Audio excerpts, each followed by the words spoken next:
welcome back to my YouTube channel. This week's video is a custom order on this lovely chest of drawers behind me. It's been sent to me by a returning customer, and the best bit is I get to paint it in my favourite colour.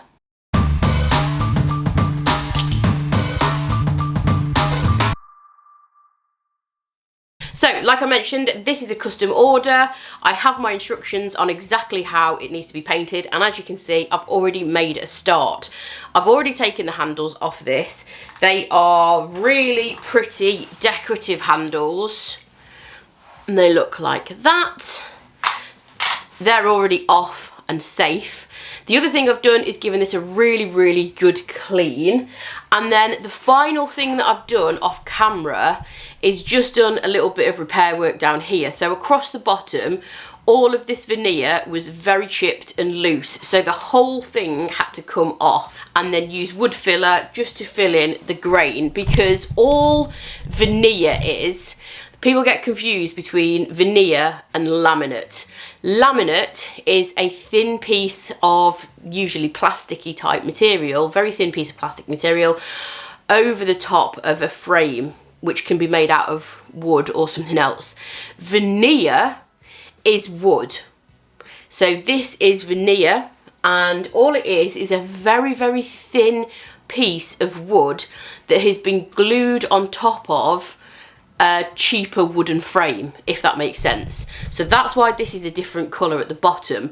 That is what the piece is constructed out of, and then this veneer has been glued over the top, and it's very thin. So I've had to scrape off damaged areas and then use wood filler just to fill in that bottom so that you don't see any of the wood grain. Just make sure I'm sitting comfortably on this very cold floor. The next stage to this piece is prime.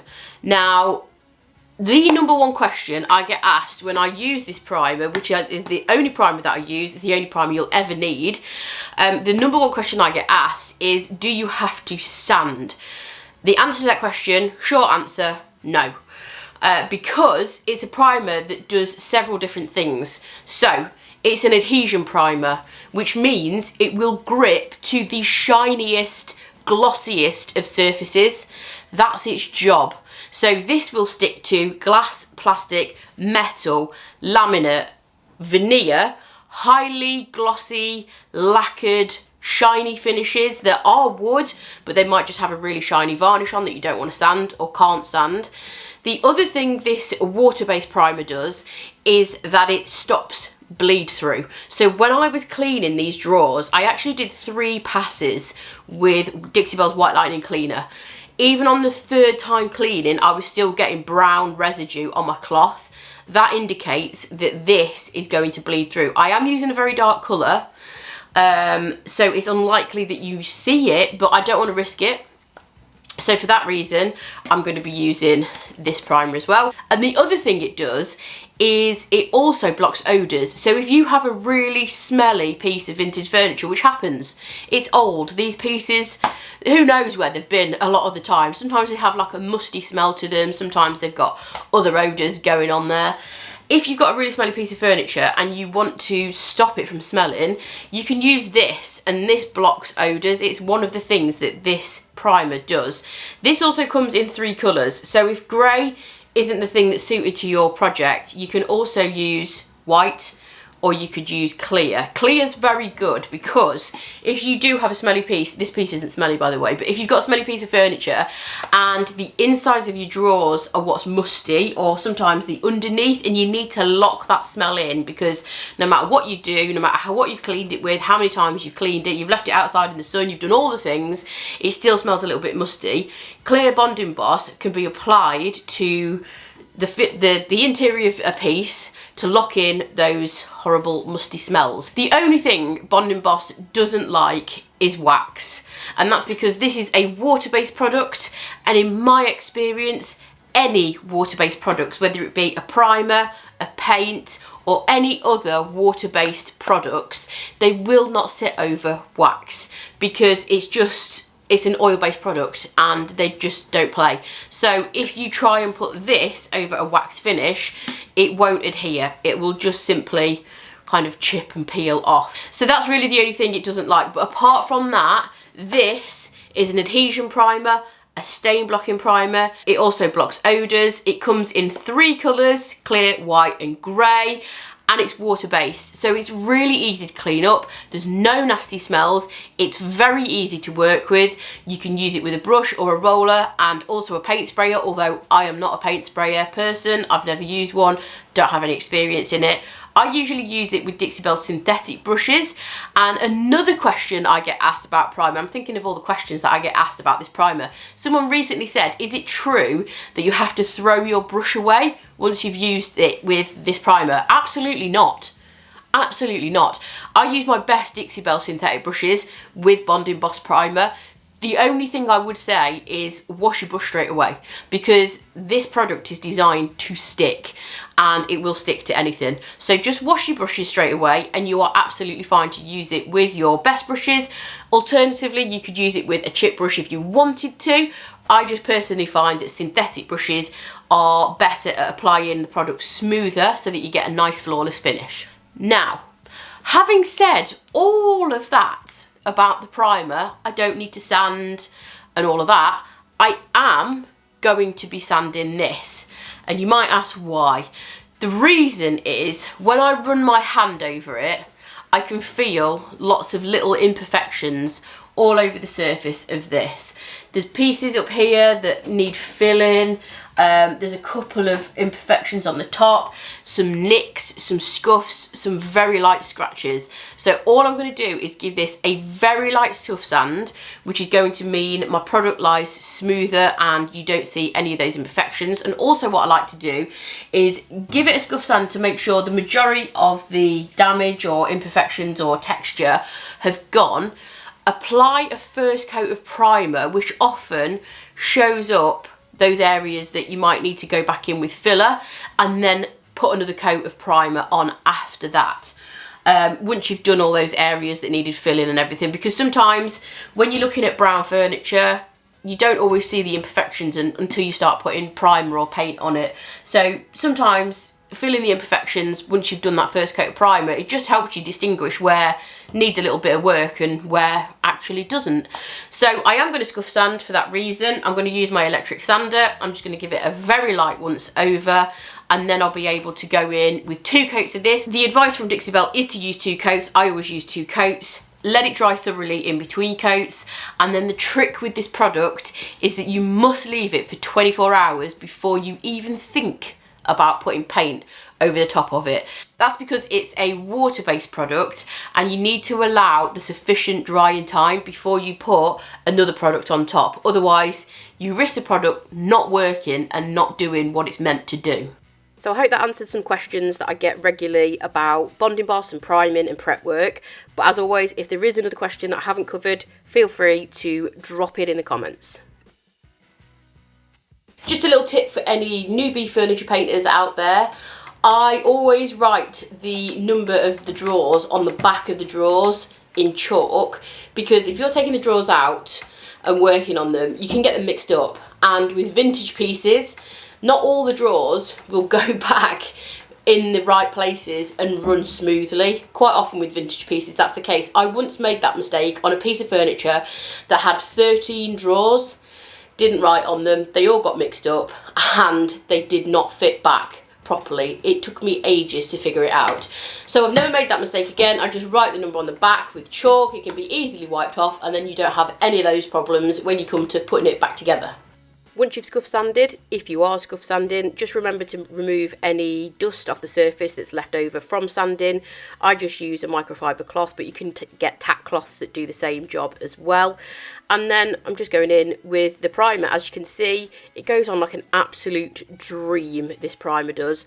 I'm using one of Dixie Belle's synthetic brushes because I want a nice smooth finish, and I find that they give a really, really good finish with this primer. But like I say, if you don't want to use one of your best brushes, you can always use a chip brush.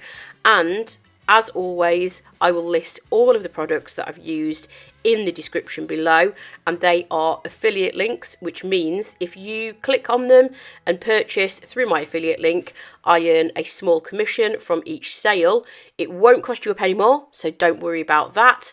and it's just a little way of supporting my small business. So thank you in advance if you do choose to do that.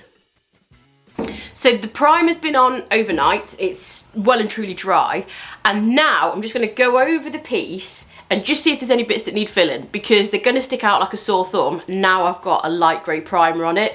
For example, here, I'll zoom you in a little bit, there's just here, it's a tiny little crack, didn't pick it up before I had put the primer on. So now what I'm going to do is just put a little bit of Dixie Mud in here, and I'm not using wood filler because wood filler is very good for big kind of chunky bits where a veneer might have come off or a big hole. Dixie Mud is very fine, therefore you can get a very smooth finish with it. So I like to do any of the tiny little dings or little scratches or cracks or anything like that. I like to use Dixie Mud for that kind of job. It works in the same way as filler, so you just use it to fill in any small imperfections, let it dry, sand it down, and then you can paint over the top of it. Obviously this has only had one coat of primer, I will be doing a second one in a moment, but you can also use Dixie Mud for loads of different things. I've got other videos on my channel showing how you can use it for texture or how you can use it for raised stenciling to create lots of cool different effects. As I mentioned, it's quite a fine filler and it's very easily sanded down. For that reason, I'm using a 220 grit sanding sponge, nothing more abrasive than that, otherwise you'll just completely sand it away, and obviously I don't want to sand away the primer that I've put on as well. So it just sands down very, very easily by hand. You don't need an electric sander or anything like that, and it's just going to fill in all those tiny imperfections. And obviously once you've sanded, again, make sure you wipe any dust residue off the surface of your piece before you add your second coat of primer or your paint, whichever one you're doing. So as you can see, there's 2 coats on there and 2 coats of primer on the drawers. So now we're ready for painting. This has been dry at least 24 hours. It's actually been dry a couple of days now. So the question that I get asked a lot of the times is, do you need to sand after your final coat of primer? You can if you want to. If you see any areas that might need sanding, if you've got brush strokes in it or whatever, you can, but you don't have to sand after your second coat of primer. You can just go straight on with your paint.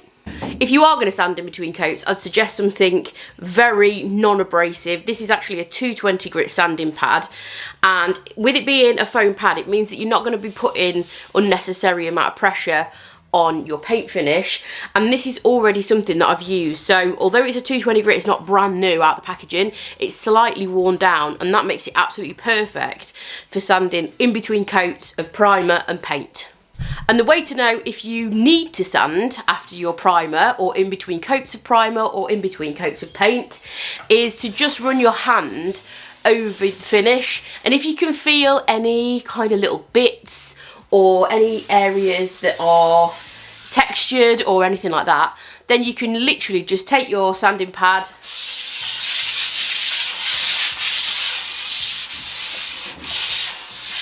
and just give it a really quick rub over like that. The difference when you rub your hand over it again is that all those little tiny bits should be gone and you should be left with a very, very smooth, silky finish. So after you've done all of those things, you're ready for the best part of a project, which is putting colour on the piece. This is the colour my customer has chosen. It's called Palmetto. It's from Dixie Belle's chalk mineral paint range. And the 2 things that I probably couldn't be without if I'm painting with chalk mineral paint for this kind of finish is a good synthetic brush. This is an oval medium, and a water mister. This has just got tap water in. Some people use distilled water, but I find tap water works fine. I always start out by spraying my brush to dampen the bristles. This also helps you to clean it at a later date as well, because the paint doesn't dry on the bristles so much and cause any kind of dried on paint problems. And then I always just spritz the surface that I'm painting really lightly with water as well. It just helps the paint glide on, and also because Dixie Belle paint is quite pigmented, it helps the paint go a lot further. If you've never used Dixie Belle's chalk mineral paint before, you might think that it's going to be like all of the chalk paints on the market, when in fact it actually isn't. It can lend itself to a very smooth finish if that's the paint effect that you want to achieve. It can also you can get a textured finish with it as well. However, it's not like some of the other chalk paints that are on the market where it is very kind of chalky and thick and it doesn't want to lie flat. You can actually get this to go on super smooth. It does have self-leveling properties in it, and using that little spritz of water and a good quality synthetic brush or a roller really helps with that application as well. You'll notice as well that I am working in quite thin coats of this. Obviously the water helps to kind of thin the paint out a little bit as well, but working in thin coats and applying several of them is much better than trying to get application from one thick coat where you'll just get texture and brush marks. So the first coat's dry. It looks horrible, it looks scary. Everybody's first coat looks scary, and also remember, I'm doing dark green over a light grey primer, so it's always going to look a little bit sketchy. Second coat is where you really see the coverage, and this is the same sanding pad that I've used throughout. Obviously as I use it, it starts to wear down a little bit and get a little bit softer, which is actually perfect for sanding in between coats. You don't want anything too abrasive if you sand in between coats. Obviously you don't want to take the paint off that you've just put on. You just want to give it a quick wipe over, like I did when I sanded before I put any paint on after the primer. This is just going to ensure that you get a really smooth coat of paint on every single coat.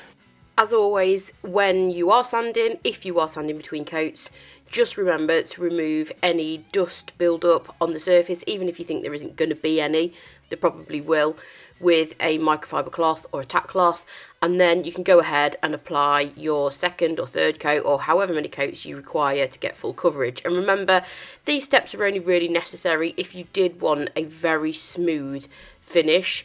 It is not always the case that I sand in between layers of primer or layers of paint. Like, I just don't every single time, so it's just not necessary. But like I say, with it being a one colour finish, this is just going to help with that kind of smooth, flawless look.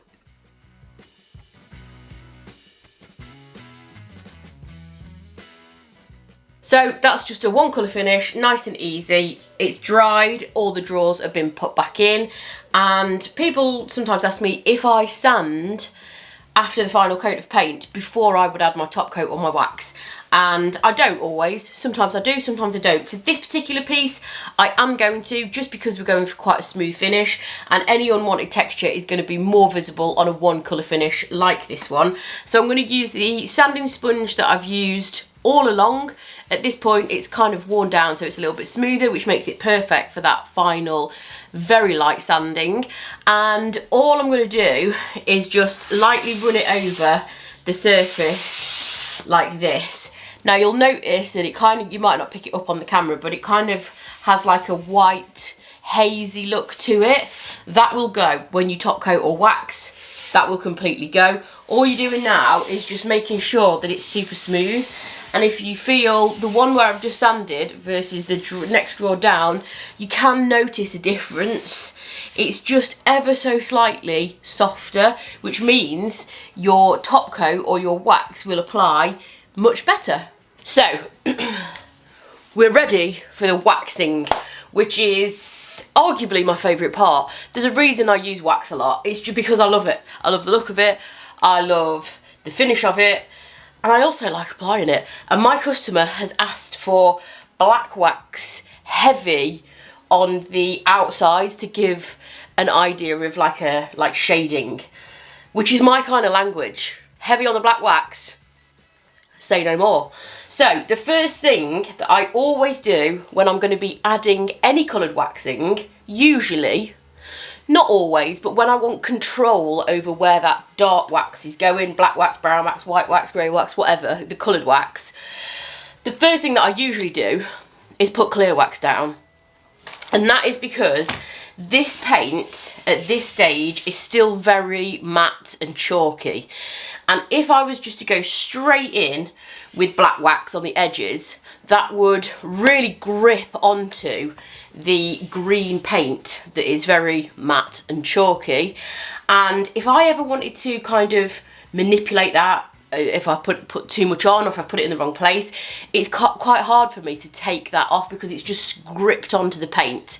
The first kind of coat of clear wax acts as a bit of a barrier between the paint and your coloured waxing, which just makes your coloured waxing a little bit easier to manipulate should you make a mistake, or if you don't want to kind of put it on too heavy or whatever. You can just manipulate it better than if you were to just go straight in with your coloured waxing. I always use a sponge for my waxing. Not always, that's a lie. Mostly use a sponge for waxing. If I'm doing flat surfaces like this, I will use a sponge for waxing. If I've got any intricate detail, or if it's quite a small area, I might use a natural bristle brush, either the Best Dang brush or the Petite, but mostly you'll see me using these sponges. Now, you can reuse these because this wax is actually water-based wax. However, I don't tend to reuse them just because they do get a little bit kind of chewed up and whatever when you are applying it on. So that's what the sponge looks like out of the packaging. This is what the clear wax looks like. It looks white, it's not. I have actually put white on by accident before, so there you go. It just says clear on the tin. And then all I do is add some onto the sponge like this, and then just start to apply it onto the paint. So wax is a top coat that you kind of need to work into the paint. It sort of melts into the paint. It doesn't sit on top like a water-based top coat varnish does. So you kind of need to work it in a little bit. So that's why I'm kind of working it in, rubbing it around in circular motions. It's not just something that you can just whack over the top and just kind of leave it. You do need to kind of work it into the paint, and that's why it gives such a really pretty, beautiful finish, because it just sort of melts into the paint. And like I say, it doesn't sit on top like a water-based paint. I could talk about wax all day and I'd probably bore you to death, but you do need to work it in. It is a little bit of a workout on the old arms, and I just find it easier with a sponge, but you can do it with a natural bristle brush if you find it easier. So I don't know if it'll pick it up on camera, but you can see the colour of the paint. When I put it on, it was nice, dark, rich green. That's been restored, along with now a nice kind of sheen.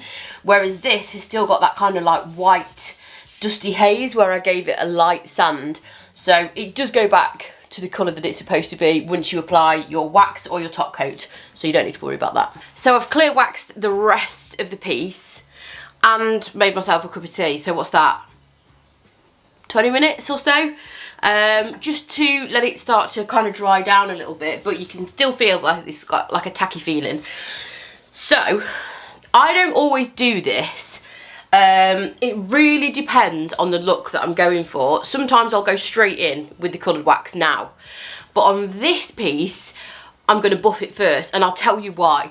The reason why is because my customer has asked for the black wax to be extreme, quite heavy on the edges, quite a dramatic shading effect. So if I went in with it now, like I say, I can still feel it's a little bit tacky and sticky to touch.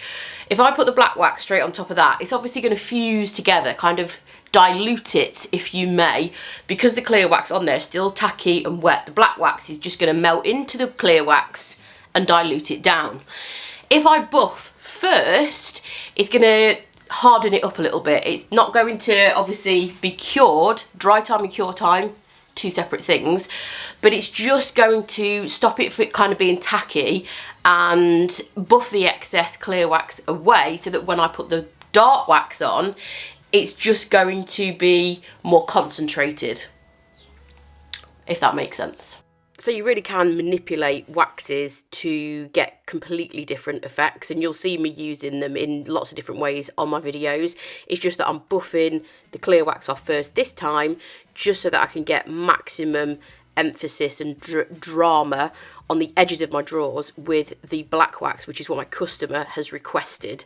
So For the black wax application, that's what it looks like in the tin, and I'm going to be using a premium chip brush. I'm just going to wax them on the bristles, and obviously this is a completely dry brush. You don't need to use any water with wax. And then I'm just going to start the heaviest application when I've got most amount of product on my bristles, right in the very corners of the drawers. And then as the product obviously starts to get kind of less on my bristles, I'm going to drag it out into the centre of my drawers and just diffuse that black wax. So there's no harsh line where the black wax finishes. You want it to kind of fade away. Well, I do anyway on this particular effect. If you wanted a kind of harsh dramatic line, then you wouldn't do this. But I'm just going to drag it out so that mine kind of fades away into the green. Again, you can just kind of work as much black wax on as you like, and you know that you've got control over that black wax because the clear wax is acting as a barrier. It's not going to grip onto the paint and cause you any problems. So if I wanted to, I sent this to my customer, for example, and she hated it, I could just take a damp rag and wipe away the black wax and you'd hardly notice it. So again, I'm going to buff it after about 20 minutes. Now you'll see the black wax has started to fade because I'm removing the excess. And that needs to be done. You have to do that too when you're using a wax application. However, you can go over it as many times as you want to intensify the black wax, which you'll see me do in a second.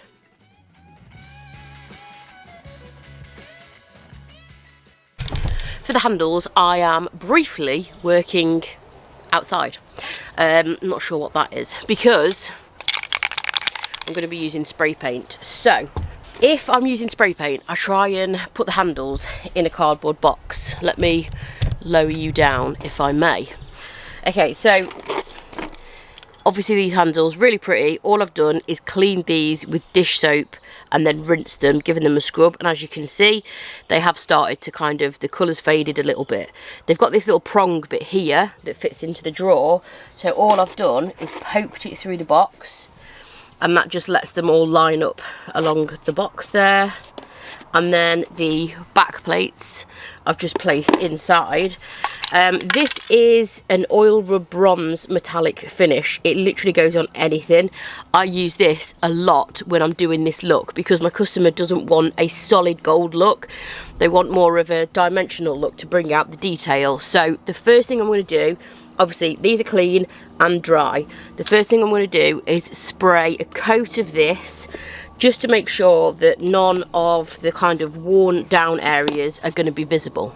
Just going to do a couple of test sprays to make sure the nozzle's working okay. We're not going to get any big splodges, and spray paint is pretty much the same as other applications of products that I talk about, so it's always better to try and do a couple of thinner coats rather than try and get coverage straight away from one thick coat.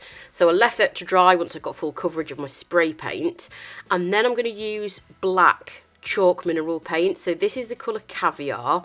I've sprayed the handles very lightly with water, and I'm just stippling on a very small amount of that paint over the top of my handles. So the spray paint means that the paint will grip absolutely fine to the handles, and this is going to act as kind of like a glaze, so it's going to sit in all the recesses.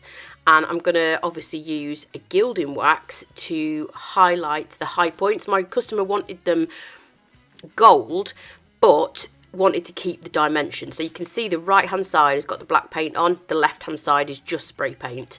So I'm going to take gold gilding wax and I'm going to apply it with my finger. I'm going to get a load on my finger and then take it off onto my trouser leg, as you do. Or you could just use a rag, that'd probably make more sense. And then I'm just going to lightly pass my finger over the high points of all the detail on the handles, which is going to make them look gold without being a solid gold colour. Because I do find with decorative handles like this, if you were to just paint them one solid gold colour, it just looks flat.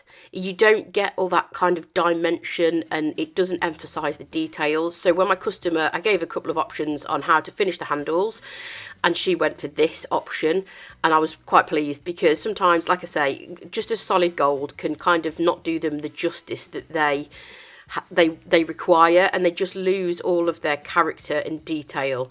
So that is basically how I do vintage handles when I want this dimensional look. And then because Gilding Wax is a wax product, obviously you have to buff it, so use a lint-free rag.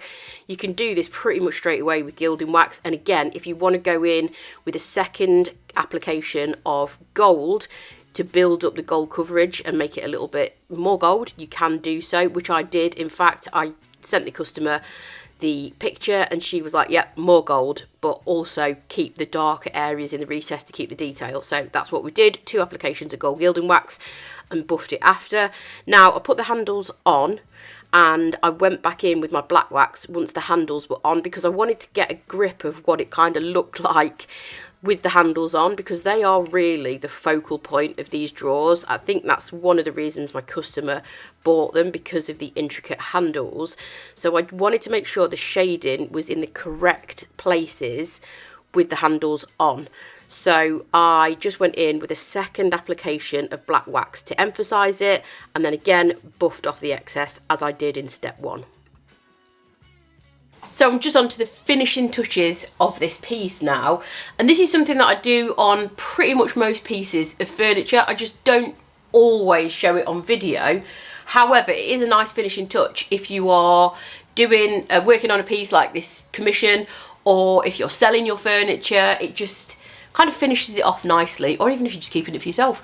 So what I always do is, if you can see the inside of here, obviously it's all constructed out of wood, and it's very, very dried out because obviously it's vintage, doesn't have an existing finish on it, as are the insides of the drawers as well. So the product that I use is Big Mamas Butta. So this is a soft wax, and it's got lots of nourishing ingredients in it, and it's perfect for treating dried out wood.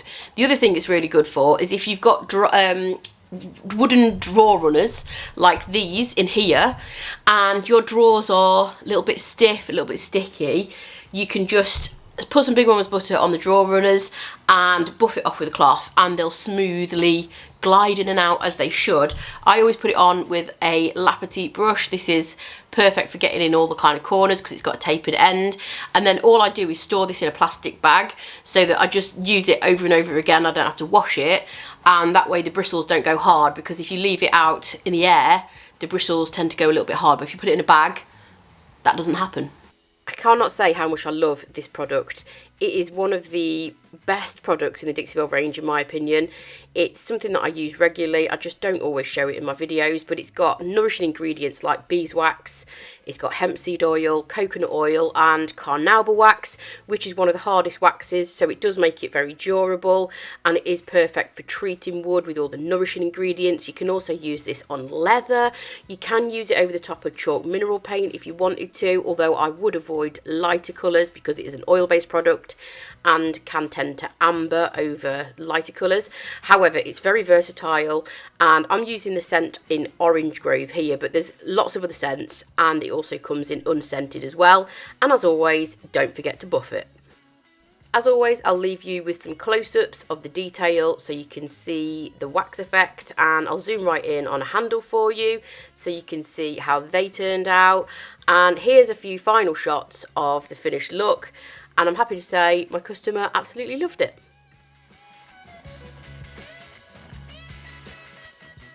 Thank you for watching the video. As always, I hope you enjoyed it. Make sure you hit the subscribe button, and I will catch you next time. Bye.